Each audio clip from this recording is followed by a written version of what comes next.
Hacerse mayor, un proceso que toda especie tiene que vivir tarde o temprano. Cada una de nuestras células tiene su propia historia que contar, pues las innumerables experiencias que ha tenido que vivir para llegar a donde hoy estamos nos ha propiciado identificarnos como el individuo que somos. El envejecimiento es un proceso natural, pero ¿qué es lo que ocasiona que nosotros nos vayamos deteriorando con el paso del tiempo? ¿Qué significa hacerse viejo? ¿Alguna vez te has preguntado por qué envejecemos? Porque sí, la típica explicación de que la célula está continuamente dividiéndose y eso ocasiona fallos que se van acumulando y va provocando que esa célula cada vez funcione menos hasta que ya no pueda funcionar más.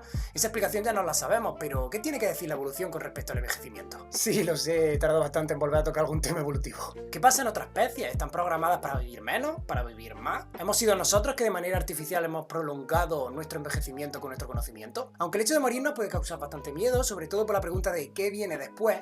Lo cierto es que con este vídeo quiero daros un punto de vista más apaciguador para que veáis la muerte no como algo trágico, sino como un punto de la vida más. Hoy en Enzimanu abordaremos el tema de envejecimiento y cómo la evolución ha intentado tratarla desde su punto de vista.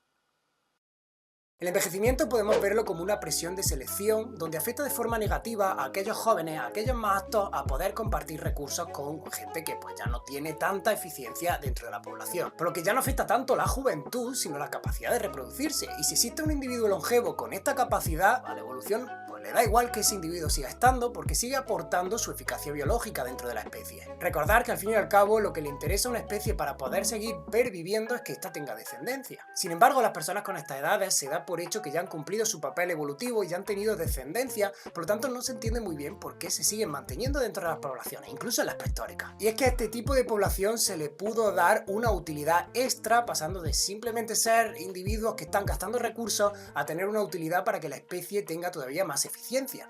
Y es que pueden adquirir el rol de cuidadores. Mientras que los más jóvenes y los más aptos se dedicaban a la caza, los mayores podían cuidar de la descendencia, de los hijos. Aquí tengo que hacer un inciso, y es que cuando hablamos de evolución intentamos explicar algo que tenía sentido en una vida pasada, en etapas prehistóricas, y que a día de hoy tiene sentido que se mantenga. Si no es posible explicarlo en tiempos pasados, realmente no tiene mucho sentido que la evolución entre a hablar de estos temas. Entonces, volviendo al tema, si las personas mayores pueden adquirir el rol de cuidador, todos aquellos genes que potencian la permanencia de la vida en edades tardías van a beneficiar a la población, así que técnicamente ahí la evolución está haciendo también una selección. Y es que todos estos genes que han potenciado la longevidad puede ser que no tuvieran ninguna función y que estuvieran latentes esperando a estas etapas tardías para activarse y poder potenciar eso de aguantar unos añitos más. Esta forma de entender el envejecimiento puede permitir explicar la aparición de nuevas enfermedades asociadas a las edades tardías, que antes no existían puesto que no se vivía tanto. De hecho, puede que estemos hablando de genes que a edades tempranas producen una ventaja, pero que a edades tardías todo lo contrario. Un ejemplo que os quiero poner es el de la testosterona, la hormona sexual masculina, la cual está encargada de desarrollar las gónadas y los caracteres sexuales masculinos. Dicho de otro modo, tener mucha testosterona a edades tempranas facilita tu eficacia biológica, sin tener en cuenta el factor social, claro está. Pero, como antiguamente estábamos programados para vivir en torno a 20 o 30 años, no se verían las consecuencias de esta exposición tan temprana. Con la aparición de las medicinas y el alargamiento de la vida, se empezaron a ver dichas consecuencias. ¿Te suena el cáncer de próstata? Es el cáncer más común que se produce en hombres debido a la exposición prolongada a la testosterona. De hecho, se realiza un cribado en torno a los 50 años para ver si todo esto está bien. Como ya he mencionado antes, la testosterona va a participar en todo el desarrollo sexual masculino y entre ellas está la próstata. Por lo tanto, a edades tempranas beneficia que la próstata se desarrolle antes, pero esta exposición sigue estando y como esta glándula tiene muchos receptores para la testosterona, llega un momento en el que se desmadra. Efectivamente, lo normal es que los hombres tengamos cáncer de próstata tarde o temprano, pero gracias a este cribado podemos pararlo antes de que se desarrolle más de la cuenta. Otro ejemplo por tocar ambos sexos es el gen relacionado con el cáncer de mama denominado BCRA. Este gen en edades tempranas se encarga de potenciar el desarrollo de la glándula mamaria, preparando a la mujer para el estado de lactancia. Sin embargo, a edades tardías ocasiona exactamente lo mismo que la próstata, un desarrollo que se puede descontrolar y que si no se pilla a tiempo puede causar cáncer. Esto que acabo de explicar se denomina en evolución efecto pleiotrópico y se define como aquella cualidad que a priori proporciona cierta característica pero que con el paso del tiempo proporciona otra totalmente diferente e incluso contraria. Entonces, si la evolución se define por la adaptación, ¿por qué ésta no ha elegido aquellos genes que solamente proporcionan ventaja al principio y luego desaparecen? Muy sencillo, porque la evolución solo afecta en la eficacia biológica. A estas edades a las que los cánceres que he mencionado suelen aparecer, se da por hecho que esa persona ya ha cumplido su eficacia biológica, ya ha cumplido su función evolutiva y ha tenido descendencia. Por lo tanto, que desarrolle cáncer no importa en la evolución. Aquí quiero hacer otro inciso y es que estoy personificando la evolución para simplificar las definiciones, pero no es ninguna fuerza mayor ni ninguna ente superior que se encargue de decidir todo esto, es puramente azar. Con lo que acabo de mencionar, en la actualidad se da por hecho que el envejecimiento no aporta nada en la evolución y no propicia ninguna ventaja ni desventaja para la sociedad. Otra forma de entender el envejecimiento es ver al cuerpo como un mero recipiente de genes que deben de ser transmitidos a la siguiente generación. Este punto de vista evolutivo se denomina teoría del soma o del cuerpo desechable y hace referencia a todos los esfuerzos que realiza el individuo para mantenerse fértil y ser el elegido para transmitir sus genes. Vendría a ser como una larva transformándose en mariposa, donde una vez que la mariposa sale y se pone a volar, deja los restos del antiguo cuerpo que tenía donde estaba. Esto permite explicar por qué a edades tempranas prima mucho la inteligencia, la fuerza, la capacidad de adaptación, porque esto hace a un individuo mucho más apto para ser el elegido para transmitir sus genes. Y una vez que esto sucede y se tiene descendencia, el cuidado al cuerpo ya se descuida, valga la redundancia. De hecho, y aquí me tiro un triple, quiero decirlo, pero bueno, tiene sentido la aplicación con esta teoría.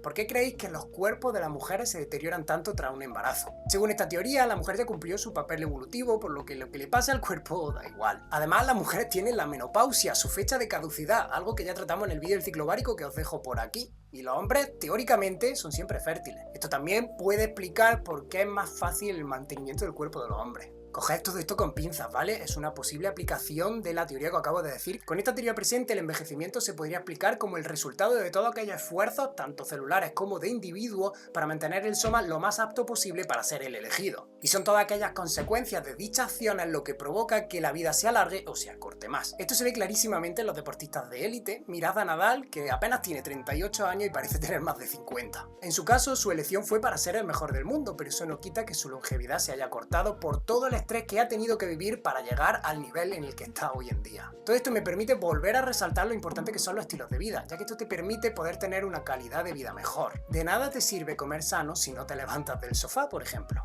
Si os dais cuenta, apenas he mencionado genes en concreto, pero es que no me hace falta para que entendáis la idea que os quiero expresar en este vídeo. Si necesitáis ponerle nombre a todos los causantes de estas consecuencias, cualquier gen relacionado con la reparación del ADN, con la protección frente a mutaciones, con la regulación del ciclo celular, todo esto va a estar relacionado en que una célula dure un poquito más o un poquito menos. La longevidad surgiría a raíz de la influencia de estos genes, aunque se haría de forma estocástica, es decir, de forma alocada e impredecible. Dicho de otro modo, al azar, una palabra que le gusta bastante a la evolución. Aunque hay excepciones, se ha podido ver cierta relación inversamente proporcional entre la fecundidad y la longevidad máxima. Es así como, por ejemplo, podemos ver los ratones que viven menos de 2 años pero tienen muchísima descendencia, o nosotros, que vivimos mucho pero apenas tenemos descendencia. Son estrategias evolutivas totalmente diferentes, pero que ambas mantienen a la especie perdurando.